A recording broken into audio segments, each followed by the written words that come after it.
Hello दोस्तों, welcome है आपका प्रदीप अकेडमी पे। तो आज हम आपसे आ गए जुड़ने एक नए टॉपिक के साथ, application of trigonometry. Last time हमने आपको इंट्रोडक्शन ऑफ ट्रिग्नोमेट्री कराया था। ट्रिग्नोमेट्री में मैंने आपको बताया था कि ट्रिग्नोमेट्री और एप्लीकेशन ऑफ ट्रिग्नोमेट्री एक दूसरे से रिलेट करते हैं। रीजन ये है कि इसमें जो एंगल्स हैं वो भी आपको इसमें मिलेंगे। ट्रिग्नोमेट्रिक जो sin 30, cos 30, tan 30, इन सब की वैल्यूज आपको जो है इसमें मिलेंगी, तो इसलिए रिलेट करता है। दूसरा, मैंने लास्ट टाइम आपको बताया था कि जो हमने साइड और का रेशियो लिया था राइट एंगल ट्रायंगल में, उन साइड का रेशियो का साइन कॉस टैन से जो रिलेशन होता है किसी राइट एंगल ट्रायंगल का, वो भी 100% इसमें यूज होने वाला है। ठीक है, और ये चैप्टर आपके लिए नया है क्योंकि इससे पहले आपने 9th के तक आपने इस चैप्टर को कभी पढ़ा नहीं है, सीबीएसई वाले पर्टिकुलर। तो 10th में आपको पढ़ना पड़ता है, तो ये चैप्टर आपके लिए बिल्कुल नया होता है। हाँ, एक चीज और है, बोर्ड के नजरिए से ये क्वेश्चंस बहुत इंपॉर्टेंट है। इसमें 16 क्वेश्चंस हैं एनसीईआरटी बुक में, और ये कम से कम आप समझो कि 7 नंबर 6 नंबर मोस्टली दे के ही जाता है। 1 नंबर में भी आता है। अभी यस्टरडे हमने यूपी बोर्ड का जो आपका पेपर हुआ है 2023 का, उसमें भी एक क्वेश्चन आया था, शैडो से रिलेटेड आया था। और अभी जो हम पढ़ने वाले हैं ये इसी टॉपिक को कवर करने वाले, बट हम थोड़ा सा रिमाइंड करा देते हैं आपको कि ट्रायंगल का साइड का रेशियो किसके साथ क्या रिलेशन था ट्रिग्नोमेट्री का। तो थोड़ा सा रेफर कर लेते हैं। तो हमने लास्ट टाइम अपने इंट्रोडक्शन ऑफ ट्रिग्नोमेट्री में आपको कराया था कि किसी भी राइट एंगल ट्रायंगल में अगर आप साइड का रेशियो लेते हैं, सपोज करो कि अगर आपने लिया BC/AC, आप साइड लेते हो BC/AC यानी परपेंडिकुलर अपॉन हाइपोटेन्यूज, तो ये होता है sin A। हम एंगल ये A कंसीडर करेंगे तो आपका ये बेस होगा, ये परपेंडिकुलर। अगर आप एंगल ये लेंगे तो ये बेस परपेंडिकुलर हो जाएगा, ये बेस। ऑलरेडी आपको इंट्रोडक्शन ऑफ ट्रिग्नोमेट्री में बताया जा चुका है। अगेन अगर आप cos A लेते हैं तो cos होता है बेस अपॉन हाइपोटेन्यूज, बेस है AB, base upon hypotenuse, base है AB और हाइपोटेन्यूज है AC। ऐसे ही tan होता है tan A, तो tan A लेंगे तो होगा परपेंडिकुलर अपॉन बेस यानी perpendicular upon base BC/AB। Short में मैंने आपको समझने के लिए बता दिया। तो इनका 100% यूज होने वाला, विदाउट इन ट्रायंगल के रेशियो के आपका ये चैप्टर सॉल्व नहीं हो सकता। ठीक है, तो let's start. NCERT application of trigonometry.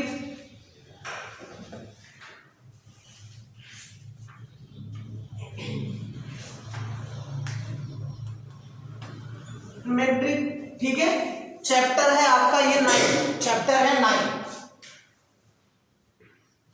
एक चीज और देखिए, इसके आगे एप्लीकेशन, और ये ट्रिग्नोमेट्री तो कल हमने डिस्कस कर लिया क्या होता है, कैसे एंगल होते हैं, कैसे रेशियो होता है, क्या रेसिप्रोकल रिलेशन होता है। यहाँ पर आप एप्लीकेशन का मतलब है कि आपका डेली लाइफ में इसका यूज कैसे करते हैं, इसका इसलिए आप ये पढ़ने जा रहे हैं चैप्टर। डेली लाइफ में आपका यूज कैसे, जैसे आप कुतुब मीनार की बात करें तो कुतुब मीनार भी थोड़ा सा टिल्ड है, झुका हुआ है, तो कितने डिग्री पर झुका है, तो इस तरीके से बिल्डिंग का एंगल ऑफ एलिवेशन, डिप्रेशन, ये सब निकालना है। तो पहले आपको यहाँ पर 2 एंगल के बारे में समझना है आपको। एक एंगल ऑफ एलिवेशन है और एक एंगल ऑफ डिप्रेशन। मैं आपको बता देता हूँ, छोटा सा ये मैं बता देता हूँ। सपोज करो कि आपने Z ड्रॉ कर लिया, ठीक है। अब आप समझ लीजिए कि यहाँ पर कोई बंदा है, यहाँ देखना, यहाँ पर कोई बंदा है और ये बंदा यहाँ पर बैठी हुई किसी चिड़िया को देख रहा है, ठीक है। तो अगर ये बंदा नीचे से ऊपर देख रहा है तो इसका जो ग्राउंड के साथ, अगर ये ग्राउंड लेते हैं तो इसके साथ जो एंगल बनेगा वो एलिवेशन एंगल कहलाएगा।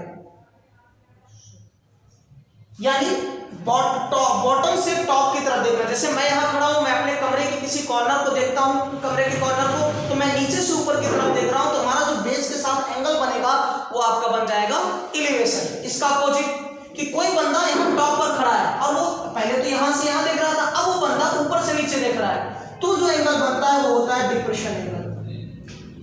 ये 2 चीजें शॉर्ट में लिख दिया, डिप्रेशन, ये 2 चीजें आपको समझनी है। और ये जो लाइन होगी, इस लाइन को कहा जाता है line of site, line of site, जिस पर आप देख रहे हैं, ठीक है। तो एंगल ऑफ एलिवेशन जब बॉटम टू टॉप देखा जाए और टॉप से बॉटम की तरफ देखा जाए, जैसे मैं यहाँ खड़ा हूं, मैं ग्राउंड को देख रहा हूं, तो मेरा यहाँ से जो एंगल बनने वाला है वो आपका हो जाएगा डिप्रेशन एंगल। एक चीज और समझना है कि जब आप डिप्रेशन एंगल लेते हैं, जैसे आपने कहा कि जी यहाँ से ये डिप्रेशन एंगल है 30 डिग्री, तो ऑटोमेटिक इसके ग्राउंड का ये एंगल भी 30 कैसे हो जाएगा, ये होगा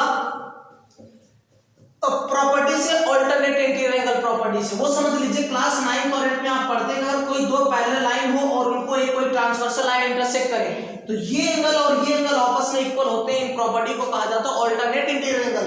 तो आपको यहाँ पर दिखाना दिखाना कंपल्सरी होता है एग्जाम में, फिगर में दिखाना जरूरी होता है। यहाँ पर 30 है तो ऑटोमेटिक ये भी ऑल्टरनेट से क्या हो जाएगा 30। अगर डिप्रेशन एंगल कह रहा है और आपने यहाँ शो कर दिया, यहाँ नहीं करा, या फिर यहाँ कर दिया आपने, ये ड्रॉइंग नहीं किया, तो आपके मार्क्स जो है डिडक्ट हो सकते हैं। इसलिए आपको ध्यान रखना है कि डिप्रेशन एंगल के क्वेश्चंस में आपको डिप्रेशन एंगल शो करना पड़ना चाहिए। ओके, तो हम करने वाले हैं पहला क्वेश्चन। ठीक है, चलो करते हैं। ऑलरेडी आपके एक्सरसाइज 9.1 में ये कह रखा है बच्चे कि एक सर्कस है, आर्टिस्ट है जो क्लाइंबिंग करता है 20 मीटर लॉन्ग रोप पर, जो कि tightly stretched to the right. ठीक है, फिगर दे रखा है तो घबराने की बात नहीं है, कुछ ऐसा दे रखा है। मैं 2 लाइन कर देता हूं। क्वेश्चन 1 देखिए, ऐसे दे रखा है।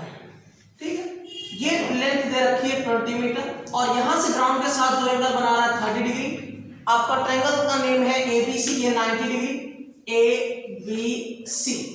देखो कह रहा है कि ये ग्राउंड है, ये पोल है, पोल की हाइट से टॉप से यहाँ ग्राउंड से पे एक रस्सी बांधी गई है टाइटली, और इस पर कोई आर्टिस्ट है जो चलता है। तो कह रहा है कि बताइए अगर 20 मीटर की रस्सी चाहिए तो इसकी हाइट कितनी रही होगी। ठीक है, इस हाइट को निकालना है। अब आप ये समझिए कि आपको दिया क्या है, दिया है हाइपोटेन्यूज और ये है परपेंडिकुलर। तो जो दिया है और जो पूछ रहा है उस रिलेशन को अप्लाई कर दो। जैसे हाइपोटेन्यूज और परपेंडिकुलर का रिलेशन आपको साइड में दे रखा है कि साइन का है, मींस साइन अप्लाई करना है। अगर आप ये अप्लाई करते हैं तो ये तो पूछ ही नहीं रहा ना बेस तो पूछ ही नहीं रहा, उसकी नीड ही नहीं है, तो आपको लगाने का कोई फायदा भी नहीं होगा क्योंकि वो नहीं मिलेगा जो तुम्हें चाहिए। इसलिए आप क्या करें, इसमें लिखेंगे साइन, मैं डायरेक्टली करा रहा हूं, प्रोसेस ये होता है कि आपको लिखना पड़ेगा कि ट्रायंगल ABC ना, तो ये होगा। तो हम वो नहीं लिख रहे हैं, सिंपल लिख रहे हैं sine 30 degree is equal to perpendicular upon hypotenuse. तो परपेंडिकुलर की value is AB and hypotenuse की वैल्यू इज 20। साइन 30 की वैल्यू टेबल में, तो साइन 30 की वैल्यू होती है बच्चे 1/2। तो मैं डायरेक्टली राइट कर रहा हूं 1/2 is equal to AB upon 20। 2 1 जा 2, 2 10 जा 10 1 जा 10, 10 1 जा 10 metre AB is the height of the pole. तो साइड में आपको लिखना है height of pole, height of pole. आपका आंसर आ गया, यही आंसर है। ठीक है, अगेन एक क्वेश्चन है आपका, देखिए कह रहा है एक ट्री है, ध्यान से समझिएगा। अब क्वेश्चन 2 है, एक ट्री है, मान के चलते हैं कि आपका ये ट्री है। ठीक है, ये ट्री टोटल है। कह रहा है ये ट्री तूफान आने के बाद किसी एक पॉइंट से ब्रेक होता है, ब्रेक होने के बाद ब्रेक हुआ पार्ट जाकर ग्राउंड से टच हो जाता है।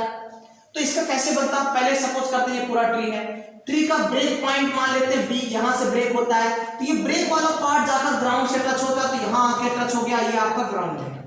कह रहा है जब ये ग्राउंड से टच होता है तो ग्राउंड का यहां से बेस से ट्री के और जहां पर टच हो रहा है उनके बीच के डिस्टेंस जो दे रखा है 8 मीटर, और टच होने के बाद ये ग्राउंड से एंगल जो बना रहा है वो है 30 डिग्री। ओके, तो कह रहा है बताइए हाइट ऑफ ट्री बताइए। तो देखिए ट्री की 2 हाइट पॉसिबल है, ये और ये 2 हाइट मींस ये और ये दोनों कैलकुलेट होंगे, तभी दोनों का प्लस हाइट की ट्री होगी।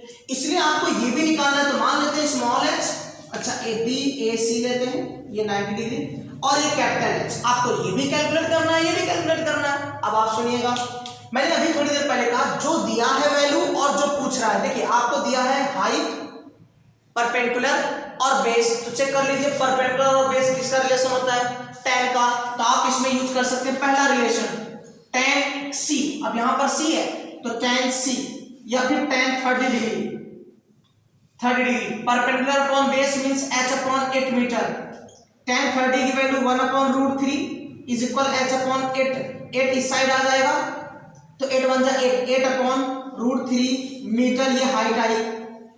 बट ये वो हाइट है जो ब्रेक नहीं हुई है, जो अभी भी स्टैंड है ग्राउंड पर। हमें ये भी कैलकुलेट करना पड़ेगा बिकॉज दोनों की हाइट प्लस करने पर ट्री की हाइट होगी। अब देखिए आप ये भी अप्लाई कर सकते हैं, ये भी अप्लाई कर सकते हैं, क्योंकि ये वैल्यू आप निकाल चुके हो। तो मैं ये अप्लाई कर लेता हूं। अब ये बेस और हाइपोटेन्यूज, तो बेस और हाइपोटेन्यूज का रिलेशन कॉस होता है, तो cos 30 डिग्री। ठीक है, cos 30 क्या होता है, बेस अपॉन हाइपोटेन्यूज। तो बेस की वैल्यू है आपका 8 और हाइपोटेन्यूज की वैल्यू है h।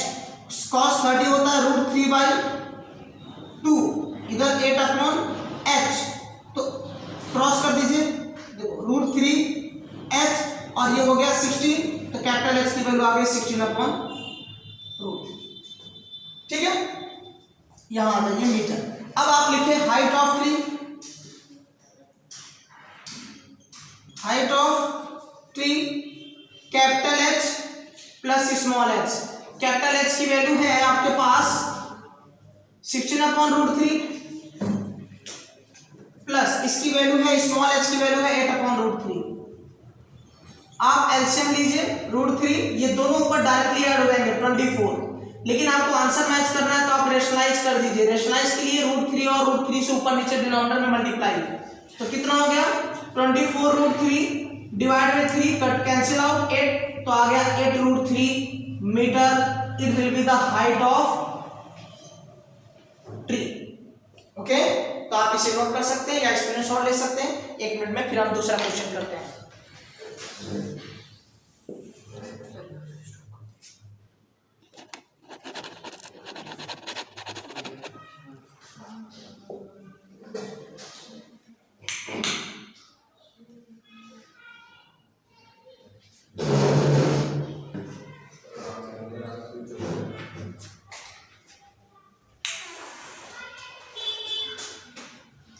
Okay, next question solve करते हैं।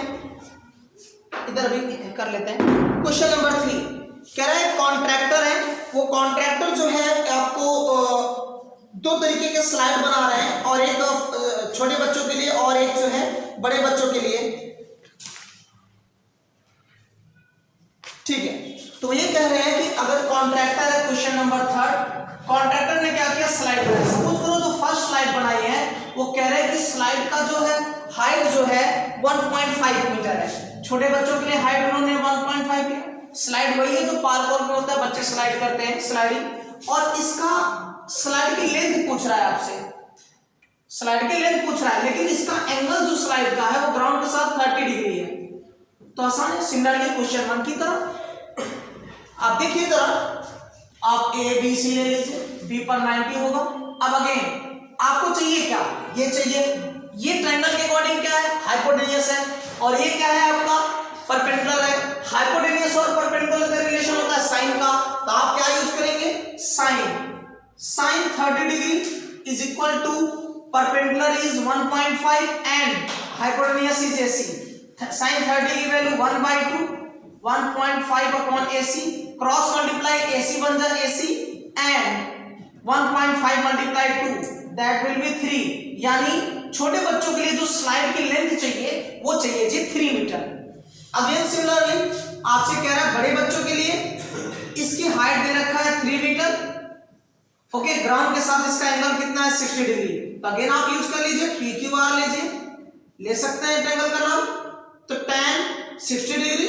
अगेन ये और ये चाहिए, फिर से साइन लगाइए, tan लगाएंगे तो बेस आएगा, बेस की जरूरत है ही नहीं, तो sin 60 degree is equal to 30/PQ।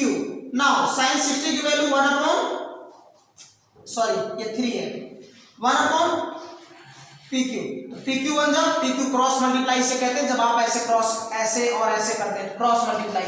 इसीलिए देखा करो ये मल्टीप्लाई सेम एक पेयर ऑफ लिनियर इक्वेशन भी नाम ही है टॉपिक का, क्रॉस मल्टीप्लिकेशन मेथड। तो यहां पर ये आ गया आपका, तो PQ इधर क्या आ गया 6 मीटर। एक आंसर आपका ये रहा। मींस कॉन्ट्रैक्टर को अगर बड़े बच्चों के लिए स्लाइड बनानी है तो उसकी लेंथ चाहिए 6 मीटर, छोटे बच्चों के लिए उसको लेंथ चाहिए 3 मीटर। तो इस तरीके से आपके ये क्वेश्चंस होते हैं। अगेन हम क्वेश्चन सॉल्व करते हैं, ये रफ कर लेते हैं।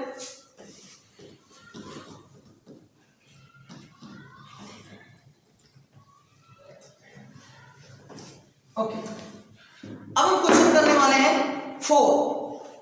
The angle of elevation of a top of tower from a point on the ground. Ground पर एक पॉइंट, देखिए इसके फिगर ड्रॉ करने के लिए सबसे अच्छा तरीका है कि आप एक एक स्टेप छोटा छोटा पढ़िए और उसको सॉल्व करते जाइए। सिंपल सा फर्स्ट स्टेटमेंट पढ़ते हैं तो उसमें लिखा है एंगल ऑफ एलिवेशन। इससे आपके माइंड में आना चाहिए एलिवेशन क्या होता है, नीचे से ऊपर की तरफ देखेगा, ठीक है। और कहां से वो पॉइंट है ग्राउंड पर। तो सपोज करो कि आपने एक ग्राउंड बना लिया, ग्राउंड है, इस ग्राउंड पर यहाँ एक पॉइंट है, इस पॉइंट से क्या एलिवेशन एंगल, वो भी किसका, टावर का।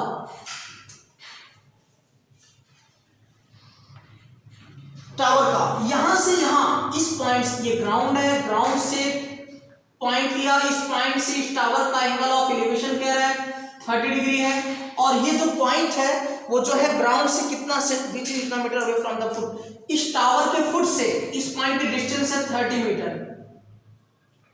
तो कह रहा बताइए हाइट ऑफ टावर क्या होगा। अगेन अब देखो ये चीज ये गिवन है, ये पूछ रहा है। अगेन ये परपेंडिकुलर है और ये बेस है, perpendicular upon base means tan 30 degree, tan 30 degree h upon 30, tan 30 की value 1 upon √3 is equal to h upon 30, cross multiply तो 31 जा 30 √3h, आपको h चाहिए तो √3 इधर लाइए, 30 अपॉन √3 आप रेशनलाइज कर दीजिए, √3 न्यूमरेटर और डिनोमिनेटर में मल्टीप्लाई कर दिया तो √3 3 होता है बेटा, ये 3 से ये कैंसिल आउट 10, तो 10 √3 मीटर आपकी हाइट होगी, height of tower, height of tower, यही आंसर है आपका। ठीक है, तो बस ये चैप्टर में क्या करना है आपको, डिफरेंशियल एंगल समझना है, एलिवेशन एंगल समझना है और थ्री रिलेशन, साथ ही साथ इसके पैरेलल में आपको लेके चलना है, इनकी वैल्यूज याद करनी है, tan 30 sin 30 cos 30 60 90, 4 वैल्यूज आपकी 0 degree 30 degree 45 degree 60 degree 90, only 5 values learn करनी है। ठीक है, वो भी लर्न करने के तरीके होते हैं सबके, अपने अपने अलग अलग टीचर अलग अलग कॉन्सेप्ट बताते हैं। अभी आपके पास इतना लेस टाइम है इसलिए मैं थोड़ा सा बहुत डिटेल नहीं करा रहा, नहीं तो आपको फार्मूला लर्न कराना चाहिए, इंट्रोडक्शन मैंने बहुत डिटेल कराया, पहले आपको फार्मूले सारे कराए, तो यहाँ भी करा सकता था, लेकिन अभी क्या है कि इतना आई होप कि आप लोगों को सालों से पढ़ रहे हैं तो पूरा लास्ट एंड है तो आपको याद होगा, इसलिए मैं डायरेक्टली ये कर रहा हूँ। ठीक है, यहाँ और तरीका अच्छा होता है सॉल्व करने का कि लेट ट्रायंगल ACB तब आपको लिखना चाहिए। ठीक है, तो अभी आप समझिए, बस मेन कॉन्सेप्ट समझना, आप समझ जाएंगे तो वो आसानी से कर लेंगे। तो नेक्स्ट क्वेश्चन करते हैं, क्वेश्चन नंबर 4 हो गया जी, क्वेश्चन नंबर 5 करते हैं। क्वेश्चन नंबर 5 ये कह रहा है A kite is flying at the height of 60 metre above the ground। देखो जितना हम पढ़ते हैं उतना कर लेते हैं। एक काइट है, सपोज करो ये बंदा के काइट यहाँ पर है और ये ग्राउंड, ये आपका ग्राउंड है, ग्राउंड से कम 60 मीटर के मिनिमम जो दे रखा है क्वेश्चन रिकॉर्डिंग, यहाँ पर काइट फ्लाई कर रहा है और ये आपका ग्राउंड है, earth ground. This string is attached to the kite. अब यहाँ काइट से एक रस्सी है और इस ग्राउंड पर कहीं एक पॉइंट पर अटैच कर दी गई, मान लेते हैं इस पॉइंट P पर अटैच कर दिया गया या G पर अटैच कर दिया गया। जब ये ग्राउंड पर अटैच किया गया तो वहां से इस रस्सी का इस ग्राउंड के साथ एंगल बन रहा था 60 degree. Okay, find the length of string assuming there is no lag. No lag का मतलब इसमें लूज नहीं है, बिल्कुल टाइट है, तो बताइए रस्सी स्ट्रिंग एकदम टाइट है तो आप बताइए कि इसकी लेंथ क्या होगी, आप KGF, इसे F लीजिए। अब देखिए आप लिखेंगे properly in triangle KGF, movie मत सोच लेना बच्चों, ये मूवी ना है, हमने ट्रायंगल का नाम दे रखा है KGF। तो देखिएगा क्योंकि KGF इतना पॉपुलर हो गया, KGF का नाम सुनते ही सबके माइंड में आ जाता है, छोटे छोटे बच्चों के भी नाम माइंड में, तो ये आपका KGF ट्रायंगल का नेम है। अब आइए यहां समझिएगा tan 60, आपको अगेन बात वही है, आपको ये कैलकुलेट करना है, ट्रायंगल के अकॉर्डिंग ये हाइपोटेन्यूज है और ये क्या है आपका परपेंडिकुलर, तो सिंपल सी बात है, हाइपोटेन्यूज और परपेंडिकुलर रिलेशन साइन, तो यहां यूज करिए sin 60 degree, simple 60 upon kg। अब ये किलोग्राम नहीं है, साइड है, तो देखिएगा 60 की वैल्यू होती है √3/2, इधर 60 और ये रहा kg, क्रॉस मल्टीप्लाई तो √3 kg और ये हो गया 120। अगेन आप √3 साइड लाइए तो kg इक्वल 120 डिवाइड √3, आप डिनोमिनेटर न्यूमरेटर में अगेन √3 से मल्टीप्लाई करिए, √3 3 से करेंगे तो 40, तो आ गया आपका 40√3 मीटर। ये क्या है बेसिकली लेंथ ऑफ स्ट्रिंग है। अच्छा, कुछ लोग सोच रहे होंगे सर रेशनलाइज कब करना है, आपको नहीं समझ में आता, तो मैं बता रहा हूँ अगर नहीं समझ में आ रहा है। देखिए अगर आप √3 से मल्टीप्लाई करते हैं तो 3 होगा, 3 किसको डिवाइड कर देगा 120 को, लेकिन आप सोचो कि 120 के प्लेस पर अगर 47 होता तो 47 √3 से कट में नहीं हो, कैंसिल नहीं होता, तो कोई फायदा ही नहीं होता मल्टीप्लाई करने का।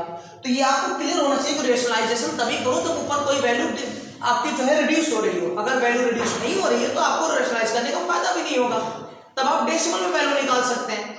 ओके, तो ये भी क्वेश्चन आपका हो गया 5। नेक्स्ट क्वेश्चन कर लेते हैं 11। या हम कर लेते हैं 10, रैंडम कुछ क्वेश्चंस कर लेते हैं, सिमिलरली इजी क्वेश्चंस हैं। हम करते हैं क्वेश्चन नंबर 10। देखिए कह रहा है कि two poles of equal heights are standing opposite to each on either side of the road, यानी दो पोल है और उनकी हाइट इक्वल है। सपोज करो एक पोल ये और एक पोल ये, तो इनकी हाइट इक्वल, तो एक जैसा ड्रॉ करना है। इनके बीच की जो डिस्टेंस है वो दे रखा है आपको 80 मीटर, ठीक है। इसकी हाइट आप h लीजिए, इसकी भी हाइट आप h लीजिए, बिकॉज दोनों इक्वल है तो हम डिफरेंट नहीं ले सकते।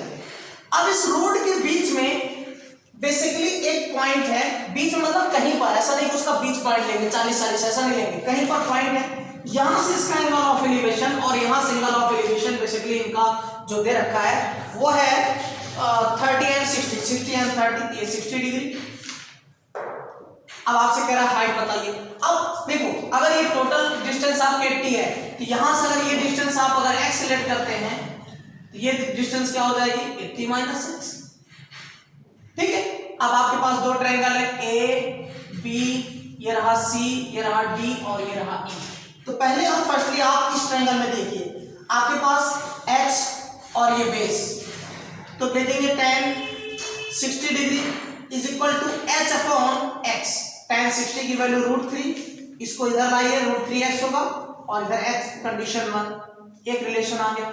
अभी ऐसा क्वेश्चन है कि आप डायरेक्टली आंसर नहीं आएगा, बिकॉज यहाँ दो अननोन दे रखे बेटा, ये भी अननोन है ये भी अननोन है। तो ऐसे क्वेश्चनों में आपको दोनों ट्रायंगल, जितने ट्रायंगल दिख रहे हैं सब में आप अप्लाई करिए ट्रायंगोमेट्रिक रेशियोज। जब आप अप्लाई करेंगे तो दो रिलेशन आएंगे, एक की वैल्यू दूसरे में पुट कर दो, आंसर आ जाएगा।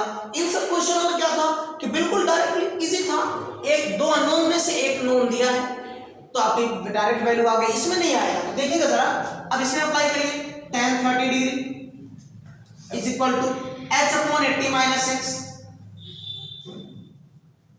Okay, h upon 80 minus x। तो tan 30 की value 1 upon √3 is equal h upon 80 minus x। But अभी आपने कहा फर्स्ट इक्वेशन में देखा है इसकी वैल्यू √3x, क्रॉस मल्टीप्लाई करिए 80 माइनस x 1 जा 80 माइनस x, √3 इसको साइड ले जाइए 4x और इस साइड 80 कट गया जी 20, तो 20 मीटर क्या हुआ, इस पोल से इस पॉइंट की डिस्टेंस कितनी है 20 मीटर, और इधर से देखेंगे तो 60 हो जाएगी, यानी BC की डिस्टेंस आ गई आपके पास।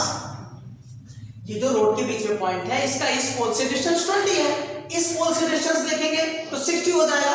तो देखो CD क्या होगा 80 माइनस x की वैल्यू आपने कैलकुलेट की है जी 20, तो कितना आ गया आपका 60 मीटर। क्लियर हो गया। अब आपको समझ में आया ये पॉइंट बीच में क्यों नहीं लेना था, बीच में लेते तो 40-40 या 30-30 इक्वल आना चाहिए था, यहाँ तो इक्वल आया नहीं। तो इस तरीके से क्वेश्चंस आपके सॉल्व हो जाते हैं।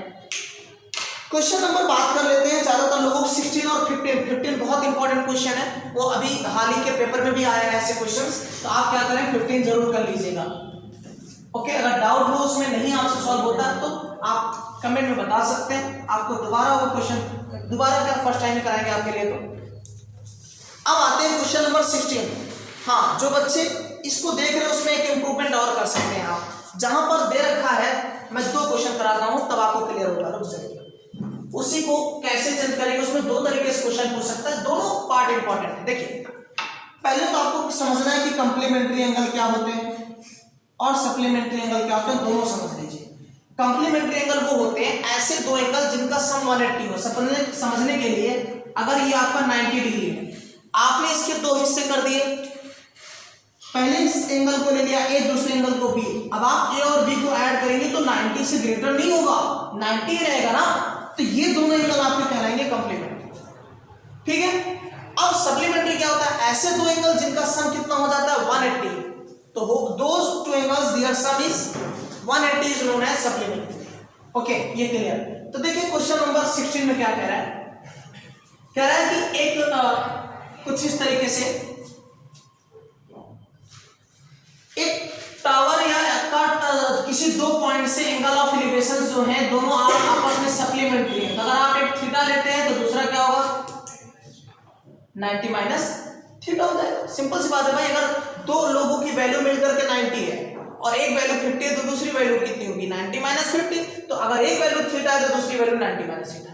कह रहा है इसके बेस से पहले की डिस्टेंस पॉइंट की जो है वो 4 मीटर है, ओके, और दूसरे की बेस से डिस्टेंस 9 मीटर है। तो आपको प्रूफ करना है, टू प्रूव है कि जो ये हाइट है h इक्वल 6 मीटर आ रहा है। तो प्रूफ वाले में घबराना नहीं है आपको, प्रूफ में वही करना है नॉर्मल जो मेथड करते हो, बट इसमें आंसर गिवन है। प्रूफ का यही सेंस है कि आप नॉर्मली सॉल्व करो और h की वैल्यू निकालो, इतनी आनी चाहिए, ये सिंपल सा है। अगेन रूल अप्लाई करिए, ट्रायंगल का नाम ले लीजिए आप ABCD, यहाँ 90 है। तो पहले आप इस बड़े वाले ट्रायंगल, चलो छोटे में लेते हैं, BDC में tan 90 माइनस थीटा। जब आप tan 90 माइनस थीटा ले रहे हैं तो tan 90 minus theta again perpendicular upon base, इसकी वैल्यू थी 4, तो h upon 4। But tan 90 minus theta, आपको एक 90 माइनस थीटा रिलेशन होता है, वो होता है cot थीटा, तो h अपॉन 4, इक्वेशन 1। जब आप बिगर ट्रायंगल में लेंगे तो बेस कितना लेंगे 9, तो tan फिर से थीटा लेंगे इस बार, और ये हाइट तो अभी भी h है, बेस है इस बार 9, तो इक्वेशन 2। इन दोनों को आप मल्टीप्लाई करिए, तो cot थीटा आप लिखना चाहिए आपको, मल्टीप्लाइंग बाय इक्वेशन 1 एंड 2, तो tan थीटा cot थीटा, इनको मल्टीप्लाई करिए h upon 9 multiply h upon 4। Check करिए, ये आपको लास्ट टाइम इंट्रोडक्शन में आपको आइडेंटिटीज कराएंगे, tan theta cot theta are reciprocal to each other, so इनकी रेसिप्रोकल की वैल्यू कितनी होगी 1, इनकी वैल्यू कितनी आ गई 1, 4 9 36, 36 1 जा 36, h square square cancel under root, तो आ गया 6 metre height, hence proved, okay. तो ये होता है, इस तरीके से क्वेश्चन हो गया आपका। आगे देखिए, इस क्वेश्चन में कभी कभी ओवरऑल ऐसे दे सकता है कि प्रूफ करिए h equal AB root AB, but कब, जब ये 4 को कह देगा A ले लो और 9 को कह दे आप B ले लो इसी क्वेश्चन में, तो बेटे कहेगा तब h equal root AB proof करो। तो देखो इसी पैरेलल में कर देता हूं, अगर आप सब कुछ सेम रहेगा tan 90 माइनस थीटा, अगेन अब इस बार h इक्वल क्या आएगा A, सेम ये बन जाएगा cot theta equal h upon A। Similarly अगर ये बड़ा वाला ट्रायंगल लेंगे तो यहां क्या आएगा, देखिए tan theta is equal to h upon b आएगा, h अपॉन b आएगा। इन दोनों को अगेन मल्टीप्लाई करिए, cot theta tan theta is equal to h upon a multiply h upon b, इन दोनों की वैल्यू मल्टीप्लाई 1, ab 1 जा, तो ab और इस साइड क्या हुआ h स्क्वायर, कैंसिल कर दो, अंडर रूट ab आ गया, हेंस प्रूफ। तो इसी क्वेश्चन के जैसा अननोन वैल्यू दे देता है तो पूछता है, अगर आप आरडी समझ लीजिए इस टाइप के क्वेश्चन दिया है, ये तो दिया ही है, इसी को घुमा दिया तो क्वेश्चन एक है, बस समझना था कि बस कैसे आपको वैल्यू चेंज करनी है, ओके। तो ये आपके क्वेश्चंस हो गए, तो आप एक बार ट्राई करना, नेक्स्ट वीडियो में हम इसके और जो बचे क्वेश्चंस हैं अगर आपको डाउट हो तो बता सकते हो, सारे क्वेश्चंस करा दिए जाएंगे, ओके। ये बहुत इंपॉर्टेंट चैप्टर है, टू मच इंपॉर्टेंट कह सकते हैं, क्योंकि बोर्ड एग्जाम में आने वाला है, आप लिख कर ले लीजिए, आने के चांसेस 99.99% है, एक दो क्वेश्चंस आते ही आते हैं, ओके। तो आज के लिए इतना है, गुड डे, गुड लक, मेहनत करते रहिए।